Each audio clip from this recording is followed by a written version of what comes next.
Hi people, how y'all doing? Welcome or welcome back to the channel. Welcome back to another video. It's Sandra here and I am back again with another video from Douglas Murray. Okay, this is going to be my first time getting into this video, and without further ado people, let us just hop right into the video. I do want to ask about women and Islam, because this is something, we've had some contributions from the floor on that, and women wearing their veils and so on. I mean, this is something which does exercise a great deal of debate. The fact that a lot of people feel that you can't be a Muslim woman and enjoy certain freedoms. How do you address that? No, I think that we have to acknowledge the fact that there are problems, but we also have to acknowledge the fact that things are evolving, that there is and there are Muslim women in Europe today who are leaders in the leadership and coming with new interpretation. When it comes, for example, something which is very simple about the headscarf. It's against Islam to impose it, it's against human rights to take it off. This should be the point, and this is why we should be in agreement. Second point, against forced marriages. We had campaigns in Europe against forced marriages. And then when it comes to anything which has to do with reading the text, being able to come and to get a sense of autonomy for women, this is happening. So I would say that in some countries, you wear the headscarf, by definition, you can't be a free Muslim woman because the way you dress. I think it's wrong. Let the people decide and let them speak for themselves and listen. All right, listen, because sometimes they speak and they are not listening. There's a big debate. Yeah, I want to talk about women. There's a big debate. I have a direct question to Tariq. What will you do if you find out that a woman is not wearing that dress by her own choice? What will your opinion be? It happened. And I did it and I said it to some of the, at least now in my mind there are two, who asked me about the fact I don't want to wear it and this is imposed by my father and once by my mother. I said, resist. Don't accept something which is against your freedom, because it has to be your choice and it's an act of faith. So for the dignity of Muslims, you have to resist.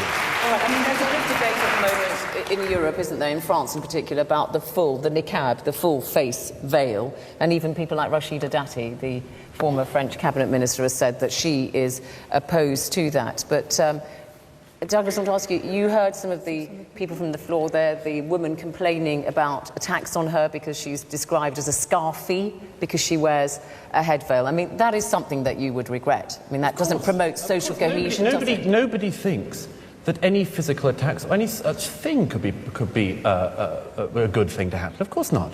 Of course there are. Let's make sure we're right. Talking about prejudice exists in society. Let's just be absolutely clear, this is an audience. Prejudice undoubtedly exists in this society.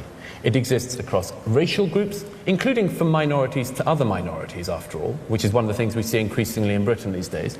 And it is also the case that people, in particularly famously lower socioeconomic groups, are likely to feel hatred for other groups. That is one of the things that has to be tackled, and everyone, I think, in this hall, I'm sure, we're in agreement that that should be tackled. But do not mix up somebody, a thug, a racist, and so on, attacking somebody in a street with the right of Fleming and me to say what we see in the Quran, what we think of Muhammad, and maybe even asserting our right to say so.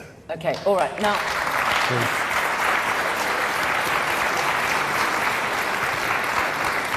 All right, the gentleman here. I think part of the issue here is that at the point where Europe was becoming increasingly secular, there's a group of people who have a tenacious belief in God. And I just wonder whether or not, if we had 16 million evangelical Americans moved here, I'd feel exactly the same about that. I don't think it's anything to do with race. It's just...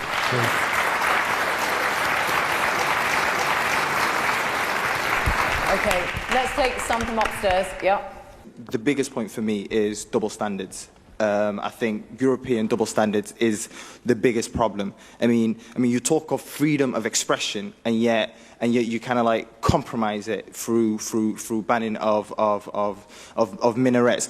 But the point is, okay, people voted for it, fair enough. But the point is, you shouldn't compromise. You shouldn't give people, like, you can discuss taxes, you can discuss anything, but freedom of expression, that is not something that is up for tax. And it's this double standards that the West sort of holds. Okay. That. You're referring to that referendum in Switzerland about... And quite a lot of them, like the one in France, banning burqas. Okay. Gentleman there.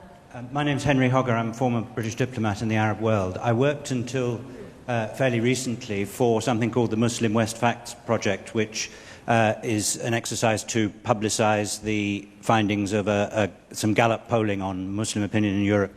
One of the most striking features in that, I think, is that in Britain, France and Germany, that Muslims, when asked for how strongly they feel attached to the country that they live in, on the whole gave stronger answers of loyalty than did the public as a whole, a sample of the public as a whole in those three countries.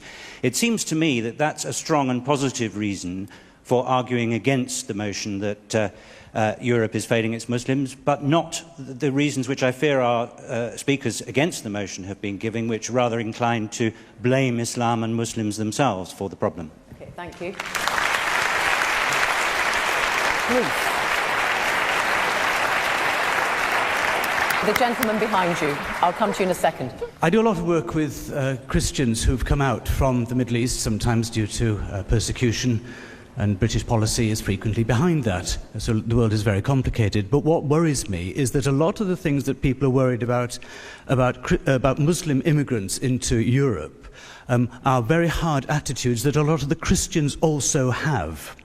And I think if you are, for instance, from a gay minority in a lot of those communities, it is very, very worrying. And therefore we need to be thinking slightly bigger than just this Muslim thing, but it is about a wider cultural problem. All right, okay. The lady now, wearing the hat. Just a comment to you, what you said about women. I think, first of all, that's really misleading because you're getting culture confused with religion. And if you just take a moment to look into the Quran, you'll see the Quran gave women rights long before women in Europe started burning bras for their own rights. And you'll also see that actually in the Quran it encourages women to seek education, it protects us from violence, and it actually gives us rights in marriage. All right, okay. So you're very wrong. Can I go upstairs? Yeah. I'm Oliver Cam. I'm a leader writer for The Times.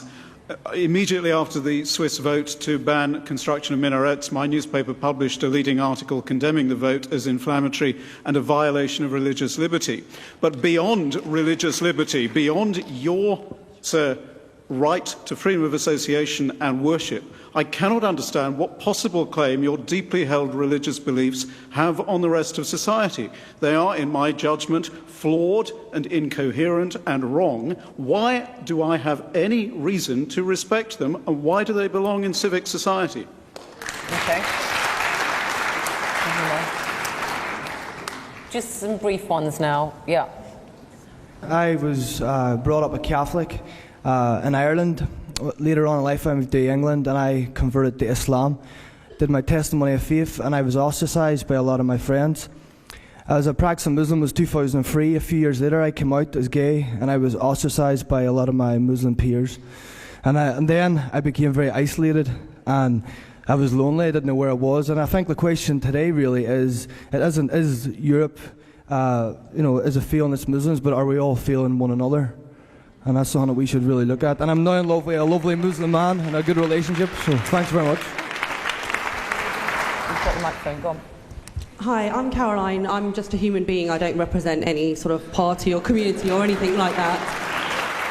I respect all religions, and as far as I'm concerned, they've always shown respect for me, and I don't think that it's fair that we should judge an entire religion by a few fringe people, because if you count the Muslim community, it's humongous. You know, you can't just say, right, terrorism, and that's it.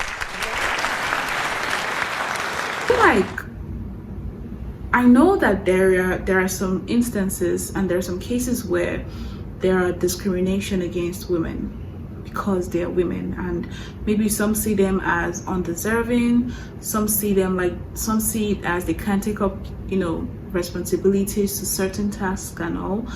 If she was coming from an angle where she felt like there was some sense of oppression or discrimination against women in general, I would have understood and I would have probably backed her up.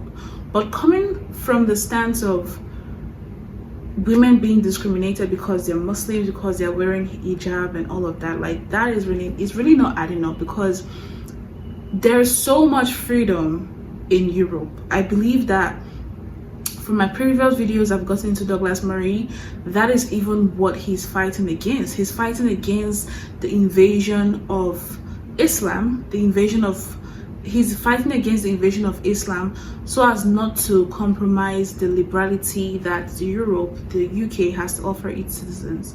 If I'm wrong, please correct me, right? So if this is the cause that Douglas Murray is fighting for, meaning that there is a general freedom of a whole lot of things in Europe, so what more do you want? Like, what more are you asking for that is not a general problem? Because are they asking for like an extra freedom because they are Muslim women? Because in my opinion, if a woman is being discriminated, she's being discriminated because she's a woman. And I'm not saying it's right, and I'm not also saying it's legal, because it's not to discriminate. But if you're asking for something, ask for something in general, to be honest. Because most of the things that she is probably advocating for are things that would probably be banned in, you know, like Muslim countries. I already haven't studied like a whole lot about like all Muslim countries, but the Muslim countries I've gotten into, there are certain limitations, you know, sets, or rather would I say puts on women. There's certain things women cannot do because of their gender. There's certain things women are restricted to do because of their gender. So then again, I'm now thinking, the mere fact that they are coming to Europe, that could mean that they are seeking freedom, they're seeking more ease in like laws, restrictions, and all of that. And then they chose the UK, which is seen as like a place that, you know, they could thrive, and they're asking for more on top of it. So if she's asking for freedom for women, she should ask for freedom for women, not freedom for Muslim women, because freedom for all is a freedom for one, okay? So I'm like, sister, if you are advocating for something, you should advocate for everyone, because I don't believe that there's any form of discriminatory act that is being directed towards a woman that is not directed towards every woman, that's not directed towards every woman, with or without the hijab, with or without the coverage, to be honest. And yeah, basically, so I'm just like, a lot was said in this video, to be honest. Like, opinions were being thrown here and there, and Douglas also definitely would have an input on everything that has to do with, you know, this topic. But nonetheless, I did get into this, and this is what I feel about this. So I'm really gonna appreciate if you guys can put me in check to tell me what you think about this video. Put down your comments respectfully, as I always plead. But upon to the very next one, let's keep on staying safe and healthy. So yeah, bye.